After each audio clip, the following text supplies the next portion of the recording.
Yo, I'm Dr. Cool. Imagine a world without oil, a world where energy is free and abundant. This is the promise of Maxwell Chikumbutso's revolutionary technology. This self-powered system generates electricity without relying on fossil fuels. It's clean, limitless, and poised to upend the global energy market as we know it. This invention is more than just a technological marvel. It's a paradigm shift with the potential to reshape geopolitics and redefine global power. For nations built on oil wealth, it represents a seismic threat, an existential crisis waiting to unfold. No nation is more vulnerable than Saudi Arabia. This technology is not a distant dream. It's here, it's real, and its impact is already being felt. The world is on the brink of an energy revolution, and Saudi Arabia, the once mighty oil kingdom, stands at a crossroads. Will it adapt and evolve, or will it cling to its fading glory and face the consequences?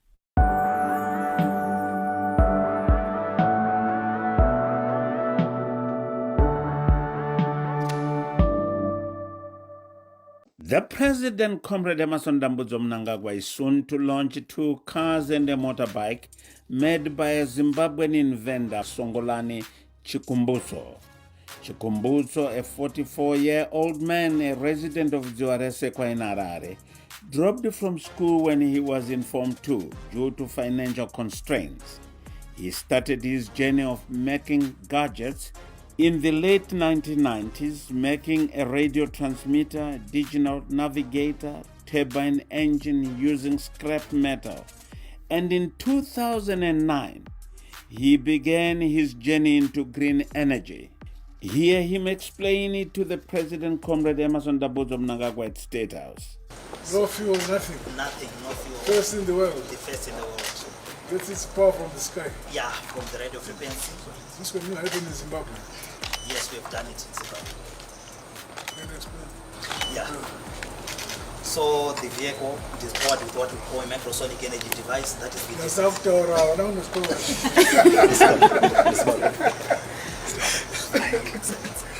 yeah, the vehicle, it uses what we call the microsonic energy device.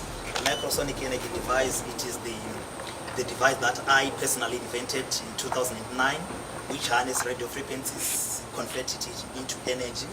As you know, radio frequencies, they are measured in nanovolts, meaning to say they are less than a volt. They are just like nothing, but we find a way of harnessing it through the creation of the 70% of the components in the microsonic energy, which I've tailor-made, which I've designed. So those are the components that enable the radio frequency to be transferred into pure, useful energy. And this is the first time in the world. With that technology, it violates the laws of energy in thermodynamics and also the first law of energy as well. So they wanted to arrest him for changing physics. Yeah, yes. Even when we tried to file a patent, they said we were violating the natural laws of physics. So it's not an industrial applicable. We decided to take the trade secret route after that. So with this car, you can also use it to power your house. It is a moving generator. When you drive from work back to your home, you can connect your power cable, then you can power your house. It gives you 15 kilowatts power to power your house. And the vehicle itself, it has got 160 kilowatts electric motor, which gives you a torque of about 320 to 380 Newton meters of torque. That means it's fast. And we are talking of horsepower of around 215 horsepower. So when we compare this car with the same cars of this model, like the Toyota urban cruiser, you will see that this is efficient in everything. When you talk of load, our car doesn't weigh much. It weighs 1,405 kgs only. When you talk of an urban cruiser, you're talking of about 1,800. So that means you can carry extra baggage in the vehicle. Top speed is 220 kilometers per hour. Yeah, which is fast. It has got 2 driving modes. We have got the sport mode, which will give you 0 to 100 kilometers per hour in around 2 seconds. That is very, very powerful. Then we've got what we call a normal driving mode when you want to drive like in town. Saudi Arabia's economy for decades has been a monolith, a towering structure built on a single precarious foundation of oil.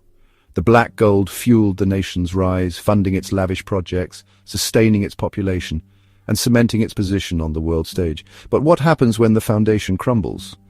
Chikumbutso's technology threatens to do just that. As the world embraces self-powered energy, the demand for oil will plummet, prices will crash, perhaps even plummeting to single digits per barrel.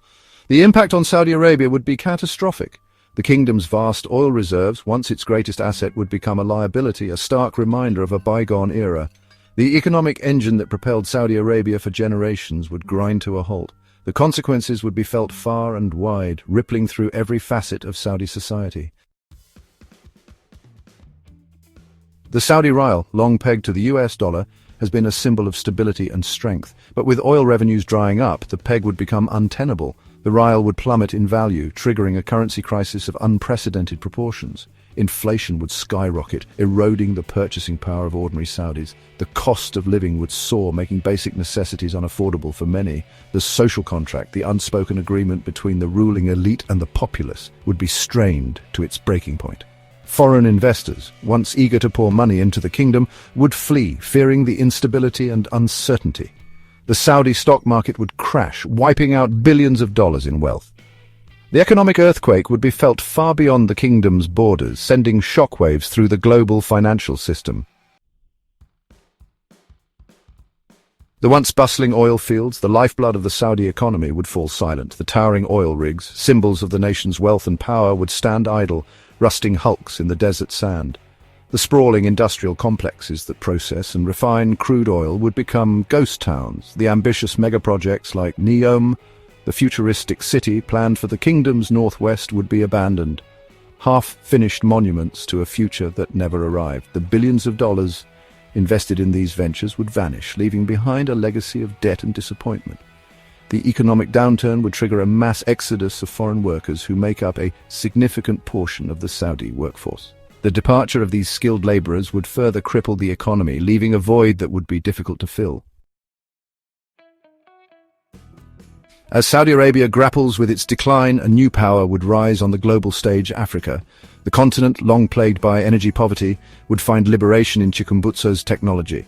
With access to abundant, affordable energy, African nations could finally unlock their true potential. Industries would flourish, powered by self-sufficient energy grids. New cities would rise, gleaming testaments to the continent's newfound prosperity. A new generation of entrepreneurs and innovators would emerge, eager to harness the power of technology to solve Africa's most pressing problems. Investment would pour into the continent, fueling economic growth and development. Africa, once relegated to the periphery of the global economy, would take its rightful place as a center of innovation and progress. The balance of power would shift, with Africa emerging as a new economic superpower. The writing is on the wall for Saudi Arabia. The age of oil is coming to an end, and the kingdom must adapt or face extinction. The time for complacency is over. The time for bold action is now. The Saudi leadership recognizes the challenges ahead. They have unveiled Vision 2030, an ambitious plan to diversify the economy and reduce its dependence on oil. But progress has been slow and the clock is ticking. The kingdom must embrace innovation and entrepreneurship, fostering a culture that encourages risk-taking and rewards success. It must invest heavily in education and training, equipping its citizens with the skills they need to thrive in a post-oil world. Vision 2030, the ambitious roadmap for Saudi Arabia's future, aims to transform the kingdom from an oil-dependent nation to a global investment powerhouse. The plan focuses on developing new industries, attracting foreign investment and empowering Saudi citizens, particularly women. The diversification efforts are already yielding some results. The non-oil sector is growing, albeit slowly. The kingdom is investing in renewable energy, tourism and technology, aiming to become a hub for innovation and entrepreneurship. However, the challenges are immense. Bureaucracy, corruption, and resistance to change remain significant obstacles. The success of Vision 2030 hinges on the government's ability to overcome these hurdles and implement reforms effectively. The consequences of inaction are dire. If Saudi Arabia fails to adapt, the economic earthquake will be devastating. The kingdom could face economic collapse, social unrest and political instability. Mass unemployment, particularly among young people, could fuel frustration and anger, leading to protests and potentially even violence. The social contract, already strained, could unravel, threatening the very fabric of Saudi society. On the global stage, Saudi Arabia's influence would diminish as its economic clout wanes. The kingdom could lose its position as a regional power broker, leaving a vacuum that could be filled by rivals.